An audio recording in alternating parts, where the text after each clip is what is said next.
ताए रसूल भारत की जमीन पे आए और खुदा की कसम फिर उन्होंने दीन कैसे फैलाया।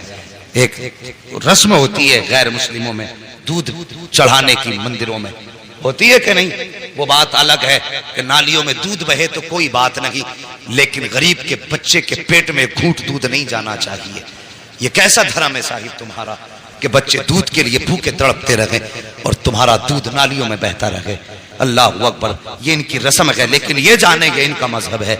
लेकिन हमारा मजहब इतना सच्चा मजहब है, लोग इसे आतंकवाद से जोड़ते हैं। जरा बताइए, जो मजहब रास्ते की पड़ी हुई ईंट को हटाने पे जन्नत की बशारत दे, उससे सीधा सच्चा मजहब कौन सा मजहब हो सकता है?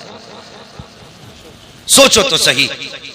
तो उनका उसूल था दूध पिलाने का, और उसी दौर में एक पंडित जी थे, रोज दूध की लुटिया भरी मंदिर चल देते थे, दूध की लुटिया भरी मंदिर चल देते थे, मंदिर जाया करते। एक दिन बेटी कहने लगी, अब्बा जी आज मैं जाऊंगी दूध लेकर।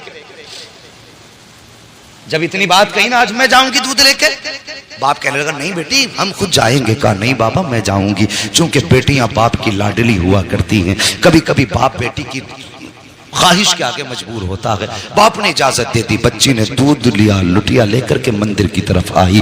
मंदिर में आई, उसे पता नहीं था कि दूध पिलाया जाता है कि दूध बहाया जाता है। आई, आने के बाद मूर्ति के आगे बैठ गई, कहने लगी लो बाबा दूध पी लो। उसने पहले शराफत से कहा दूध पी लो, लेकिन कोई जवाब नहीं आया। फिर कहने लगी दूध क्यों नहीं पीते हो, दूध पी लीजिए। फिर कोई जवाब नहीं आया। बच्ची समझने लगी मेरे बाप तो रोज दूध लाया करते हैं और कहते हैं बेटी मैं भगवान को दूध पिला के आया हूं, शायद मुझसे नाराज हो गए हैं इसलिए दूध नहीं पी रहे हैं। ये बात बच्ची के दिल में आई। कहने लगी बाबा भगवान मुझसे कौन सा पाप हो गया है जिसकी वजह से आप दूध नहीं पी रहे हो। पत्थर था, पत्थर भी कभी बोला करते हैं। बच्ची ने सोचा शायद ये मुझसे नाराज है। फिर बच्ची ने बहुत बड़ा अहद कर लिया। बच्ची ने कहा अगर तुम दूध नहीं पियोगे तो तुम्हारे चरणों में अपनी जान दे दूंगी। ये कह के बच्ची ने लुटिया तो इधर रखी है और अपना सर उसके कदमों में मारना शुरू कर दिया है। इस बेदर्दी के साथ उसने सर पटका कि माथे से खून बहना शुरू हो जाता है। जब बच्ची सर पटकती रही, रोती रही, उसी रास्ते से इत्तेफाक से गरीब नवाज का गुजर हो जाता है, अताए रसूल का गुजर होता है। जैसी गरीब नवाज ने बच्ची को रोते देखा, सर पटकते देखा, आप आए हैं। आने के बाद पेशानी की जगह अपनी हथेली रख दी है। जैसी हथेली आई है, बच्ची ने यूं सर उठाया, सादा से बाबा को देखा। देख के कहने लगी बाबा कौन हो। कहने लगे बेटी बता तो सही बात क्या है, ये अपने ऊपर जुल्म क्यों कर रही है। उसने कहा बाबा आप जाइए, ये मेरे भगवान का मामला है। मेरे गरीब नवाज ने फरमाया बेटी बता तो सही क्या मामला है, आखिर ये क्यों कर रही है। उसने कहा बाबा तुम क्या जानो, तुम तो मुसलमानों के धर्म गुरु हो, ये हमारे मजहब का मामला है। गरीब नवाज ने कहा बेटी बता तो सही बात क्या है। बच्ची कहने लगी सुनो बाबा अगर नहीं मानते हो तो सुनिए, मेरे बाप रोज दूध पिला के जाया करते हैं, लेकिन आज मैं दूध लेकर के आई हूं तो ये दूध नहीं पी रहे हैं, शायद ये मुझसे नाराज हैं। तो मैंने ये कसम खाई है या तो ये दूध पिएंगे या मैं अपनी जान दे दूंगी। जैसे इतना सुना है, गरीब नवाज कहते हैं बेटी बस इतनी सी बात है। कहा हाँ बस इतनी सी बात है। आपने फरमाया कि दूध क्यों नहीं पीते हो। जब बच्ची कह रही है तो दूध पी लीजिए, जैसे इतना कहा है वो पत्थर टस से मस नहीं हुआ। आपने फरमाया सुनता नहीं कौन कह रहा है, मोइनुद्दीन कहता है दूध पी ले, उसने फिर भी दूध ना पिया है। उसके बाद गरीब नवाज ने उसके कान पकड़े और घुमा के कहा पीता क्यों नहीं है। जैसे इतना कहा है पत्थर के हाथ हिलना शुरू हो जाते हैं। उसने प्याला पकड़ा है, होठों से लगाया है, दूध पीना शुरू कर देता है। और पीता क्यों नहीं, कहने वाला कोई आम न जाना था, जबान गरीब नवाज की थी। फैजान मदीने वाले मुस्तफा का हो रहा। नारे या रसूल अल्लाह, या रसूल अल्लाह, नारे जिंदाबाद, जिंदाबाद, अल्लाह अकबर, सुभान अल्लाह, सुभान अल्लाह अकबर। बच्ची ने दूध पिलाया और जैसी चली घर की तरफ, उसके बदन पे खून, कपड़ों पे खून, चेहरों पे खून, उसका पूरा बदन खून से लथपथ था। और मुझे बताइए अगर कोई बेटी अकेली जंगल से आ रही हो और बदन खून में लथपथ हो, सर से खून बह रहा हो, तो कोई ये नहीं सोचेगा कि इसने चोट खाई है। तरह तरह के गुमान लोगों के दिल में आते हैं, तरह तरह के ख्यालात लोगों के दिल में आते हैं। बेटी पंडित की थी, जब घर की तरफ चली है, बस्ती में कदम रखा, बस्ती वालों में शोर हो गया कि पंडित जी की बेटी देखो खून में नहा के आई है। अल्लाह अकबर, गांव वाले लोग पीछे पीछे हो गए। बच्ची घर आई है, अल्लाह अकबर, बाप ने बेटी के माथे पे खून देखा। बाप तो बाप होता है, चाहे वो किसी भी धर्म का हो। तड़प गया, कहने लगा बेटी बात क्या है? उसने कहा बापा मैं दूध लेकर के गई थी और मेरे भगवान ने दूध पीने से इनकार किया। उन्होंने दूध ना पिया तो मैंने कसम खाई थी कि अगर दूध नहीं पियोगे तो मैं तुम्हारे चरणों में अपनी जान दे दूंगी। ये कह के मैंने जब सर उनके कदमों पे मारा है, अल्लाह अकबर, सर कदमों पे मारा है, वो कहती है तब मेरे जिस्म में खून बहा है, तब सर फटा खून बहने लगा। लेकिन बाबा मैं दूध पिला के आई हूँ। बच्ची ने जैसी इतनी बात कही, बाप कहने लगा क्या कह रही हो? हाँ बाबा मैंने दूध पिलाया है। बाप कहने लगा बेटे पूरी जिंदगी गुजर गई इसी पत्थर की इबादत करते करते, आज तक हम दूध ना पिला सके, तू एक दिन में कैसे दूध पिला सकती है? गांव वालों ने इतना सुना, कहने लगे पंडित तेरी बेटी झूठ बोल रही है, दूध नहीं पिलाया है, पत्थर तो दूध पी ही नहीं सकते। बच्ची तेरी इज्जत लुटा के आई है, किसी ने इसकी आबरू लूटी है, इसलिए ये आके बातें बना रही है, ये झूठ बोल रही है। और यार जब किसी को भी इज्जत का ताना दिया जाता है तो वो किसी भी धर्म की बेटी हो, इज्जत सबको प्यारी होती है। जब गांव वालों ने कहा था कि तेरी बेटी झूठ बोल रही है, ये कहीं मुंह काला करके आई है, इज्जत लुटा के आई है, ये बहाना बना रही है, बाप ने बेटी के कदमों पे अपना सर का जो टोपी थी वो रखी और रख के कहने लगा बेटी ये मेरी बेटी मेरी इज्जत बचा ले, सच बता बात क्या है? बच्ची कहने लगी बाबा मैं दूध पिला के आई हूँ। बाप ने कहा झूठ ना बोल। बच्ची ने कहा बाबा किसकी कसम खिलाते हो? मैं सबकी कसम खाने तैयार हूँ, लेकिन सच यही है दूध पिला के आई हूँ। जब बेटी ने बात बात पे यही जवाब दिया, गांव वाले कहने लगे पंडित जी अगर यही सच है, अगर आज इसने दूध पिलाया है तो फिर कल भी तो यही दूध पिला सकती है। कि चलिए कल हमारे सामने दूध पिलाए तब मानेंगे कि तुम्हारी बेटी सच्ची है। बाप ने बेटी का चेहरा देखा, कहा बेटी तेरा क्या फैसला है, क्या तू दूध पिलाने के लिए फिर से तैयार है? बच्ची ने कहा हाँ मैं तैयार हूँ। कहा ठीक है। दिन मुकर्रर हुआ, वक्त मुकर्रर हुआ, फिर से पूरा गांव और ये बच्ची उसी मंदिर की तरफ चले हैं जहां बच्ची ने उसको दूध पिलाया था। जब उसी मंदिर के दरवाजे पे बच्ची गई है, जाने के बाद पूरा गांव तमाशाई है, बाप भी साथ में है। बच्ची ने जाके दूध का प्याला रखा और रखने के बाद फिर कहती है महाराज दूध पी लीजिए, मेरे भगवान दूध पी लीजिए। लेकिन वो फिर पत्थर है, दूध कैसे पिए? बच्ची ने जब कहा दूध पी लीजिए, पीते क्यों नहीं हो? गांव वालों ने कहा लगाया, कहा सुन पंडित हमने पहले ही कहा था तेरी बेटी झूठ बोल रही है, ये मुंह काला करके आई है इसलिए अपनी इज्जत बचा रही है। जब इतनी बात बच्ची ने सुनी है, बच्ची का दिल टूट जाता है, बच्ची की आंख में आंसू आए, लेकिन साथ ही गुस्सा भी आया।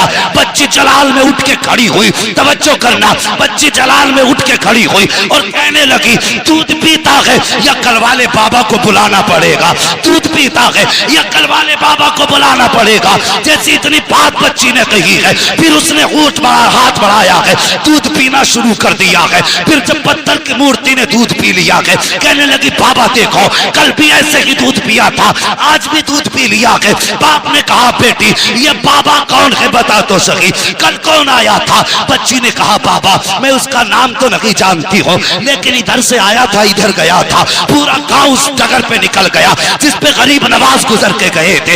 एक दरख्त के नीचे जाके देखा मेरे गरीब नवाज बैठे हुए हैं। जाने के बाद कहा था बेटी यही बाबा है? कहा हाँ यही बाबा है। पंडित कदमों पे सर रख के कहता है महाराज तुम भगवान हो, जिसके कहने से पत्थर ने दूध पी लिया है, इतना कहा है। गरीब नवाज ने निकाह के करम उठाई है, फरमाते मैं कोई खुदा नहीं हूँ, मैं कोई भगवान नहीं हूँ। कहा बताओ तो सही फिर किसकी पावर है जो पत्थर दूध पी ले? गरीब नवाज ने कहा था वो मेरी पावर नहीं बल्कि वो उसकी पावर है जिसको गरीब नवाज पूजा करता है। कहा कौन है वो? गरीब नवाज ने कहा था वो है जिसने तुमको भी पैदा किया है, गरीब नवाज को भी पैदा किया है। अगर पूछना है तो खुदा का पूछो। सबने कहा था ये कह के गरीब नवाज चले, तोड़े कदम पकड़े लोगों ने। कहा गरीब नवाज आगे ना जाइए, पहले हाथ बढ़ाइए, कलमा पढ़ा के हमें मुसलमान बना जाए। नारे तकबीर, नारे रिसालत, उलमाए अहले सुन्नत, अज़मते इस्लाम, अज़मते इस्लाम, अज़मते इस्लाम। अल्लामा मुफ्ती हम्माद साहब किबला अल्लामा मुफ्ती हम्माद साहब किबला सरजमीने अदलपुर नारे तकबीर नारे रिसाल। लक़द काना लकुम फी रसूलिल्लाहि उस्वतुन हसना, और मेरे महबूब की जिंदगी तुम्हारे लिए बेहतरीन नमूना है। हुजूर के किरदार को अपनाइए, बेटियों से प्यार करो। बेटी बेटी है, चाहे वो दोस्त की बेटी हो या दुश्मन की बेटी हो। मेरे हुजूर के दरबार में हातिम ताई की बेटी आई थी, नंगे सर आई। मेरे हुजूर ने अपनी मुजम्मिल वाली चादर सर पे डाल दी, मुजम्मिल वाली चादर डाल दी। किसी सहाबी की जबान से निकल गया, हुजूर ये बरकतों वाली चादर, और एक दुश्मन की और काफिर की बेटी।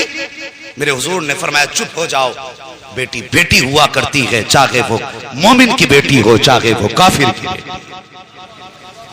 और जो काफिर की बेटी को इतनी इज्जत दे, अगर उसकी उम्मत की बेटी की आंख में कोई आंसू दे तो फिर वो सोच ले कब्र में मुस्तफा का सामना कैसे करना है।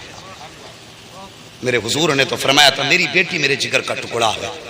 उस दौर में फरमाया था जब बेटियों को कत्ल करने पे लोग फख्र करते थे, फरमाया था मेरी बेटी मेरे जिगर का टुकड़ा है। खुदा की कसम हुजूर की जबान से इस जुमले का निकलना था, ये हुजूर ही के जुमले की बरकतें हैं। आज हर घर में बेटी को अल्लाह की रहमत समझ के रखा जाता है, ये उनकी जबान की बरकत है। वरना आज हम भी बेटियों को कत्ल कर रहे होते। उनके दामन से जुड़ना क्या था। खुदा की कसम जो बेटियों को कत्ल करने में जिनके माथे पे पसीना नहीं आता था, जिस दिन से हुजूर का दामन थामा, वो जमीन पे पैर फूंक के रखते थे और डरते थे कहीं हमारे पैर के नीचे चूंटी ना आ जाए। ये हुनर किसने सिखाए? मेरे हुजूर के दामन ने, हुजूर के प्यार ने। जब तक बिके न थे तो कोई पूछता न था, तुमने खरीद कर हमें अनमोल कर दिया। हमारी तो कोई इज्जत ही न थी। आज जो इज्जतों की महराज मिली है ना, खुदा की कसम ये मोहम्मद अरबी के ठोकरों के सदक़े में। अगर फिर सदका उनकी ठोकरों का है तो जवान उनसे प्यार कर, उनसे वफा कर। तेरे घर में बेटी है, बेशक वो तेरे लिए बड़ी रहमत है अल्लाह की, लेकिन एक नजर उसे ये भी सोच के डाल लिया कर कि मेरे हुजूर को बेटी बड़ी प्यारी थी। खुदा की कसम अल्लाह हर नजर के सदक़े में तुझे मुस्तफा के इश्क का सवाब अता फरमाए। करेंगे ना इंशाअल्लाह ऐसे ही। हाँ बेटे मांगो, तुम्हारी मर्जी है सजदों में गिर के, इसलिए कि उनसे तुम्हारा नाम चलेगा। लेकिन कभी रो के रब से बेटियां भी मांग लिया करो, इसलिए कि बेटे नसीब से पैदा होते हैं, बेटियां रब की रहमत बन के आया करती हैं। हाँ बेटी पैदा हो, चेहरा ना बिगाड़ना, मुकद्दर पे नाज करना। अल्लाह ने बेटी दी है, यकीनन कोई नेकी तूने की है जिसकी वजह से अल्लाह तुझसे इतना राजी हुआ है कि तेरे आंगन में बेटी उतार दी। वो फरमाया गया बेटी क्या आ गया। बस आखिरी बात सुन लो और बात खत्म कर लो। इंशाल्लाह कभी फिर, इंशाल्लाह कभी फिर भाई। नहीं कभी फिर मेरी बात समझिए। मैं ना इंशाल्लाह ये तो खुद नहीं पता है किसी को। उजाले अपनी यादों के हमारे साथ रहने दो, न जाने किस गली में जिंदगी की शाम हो जाए, ये तो किसी का कुछ नहीं पता है। नहीं भाई